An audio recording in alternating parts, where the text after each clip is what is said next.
Mitchell, thank you so much. Your time right now, 6:48. Joining us now in just one moment, the Arkansas's newest congressional representatives, Congressman Tim Griffin. Now, with American involvement in a third battlefront after joining allies in bombing Libya this week, Congressman Griffin's membership on the Armed Forces Committee is sure to play a vital role in how the conflict is handled in Washington. Thanks so much for joining us this morning. We're going to talk about the Libyan conflict in just a moment, but first, today is the one-year anniversary of the health care law being signed in. President Obama signed that a year ago. Yes. Where do you think that Republicans stand right now in their efforts to repeal this law? Well, we passed the repeal and sent it over to the Senate, and it doesn't look like there's any chance it's going to pass the Senate anytime soon.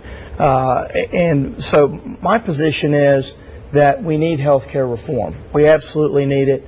Most folks I talk with believe that we need it. We just didn't believe that the reform that we got addressed the big problems, particularly rising cost.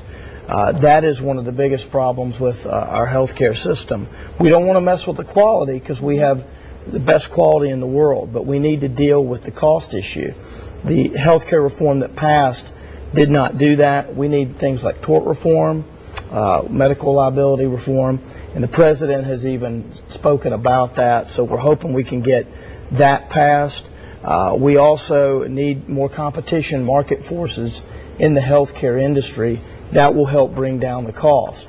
But with the makeup of the Senate as it is right now, the repeal that we passed doesn't appear to be going anywhere, but we're going to keep talking about this issue and the alternatives.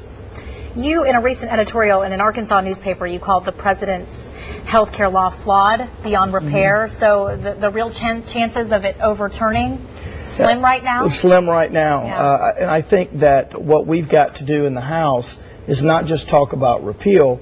We've got to talk about what it is we would do to replace the reform that was passed. We need to get our ideas out there, such as increased competition, innovative pooling, and tort reform and some of these other things. We need to talk about them and convince the American people that not only do we want to repeal what's there, but we have a better idea.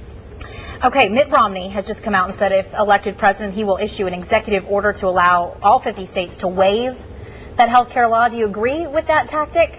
Yes. I mean, I believe that I believe the courts are going to speak on this sooner rather than later. But it's interesting. The Obama administration has been giving a lot of waivers out anyway to certain companies and folks who have applied for these. And I personally believe that we can't afford the health care reform that we got. It puts the government further into health care, and it's just the wrong way to go. So I would rather repeal it and replace it with something better, but waiving it is a start.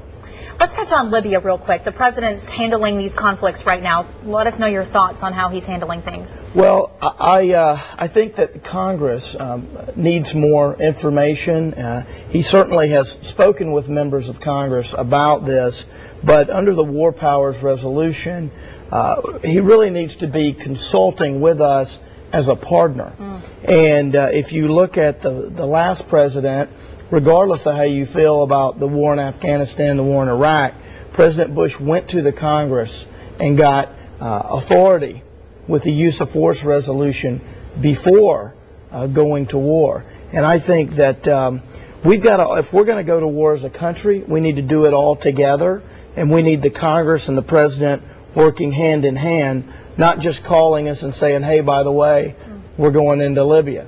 So I think we need to hear more from the president on what are the goals, what are we doing there? Are you surprised that that hasn't happened, and do you think that that is a possibility it will happen? I am a bit surprised at the way this was handled.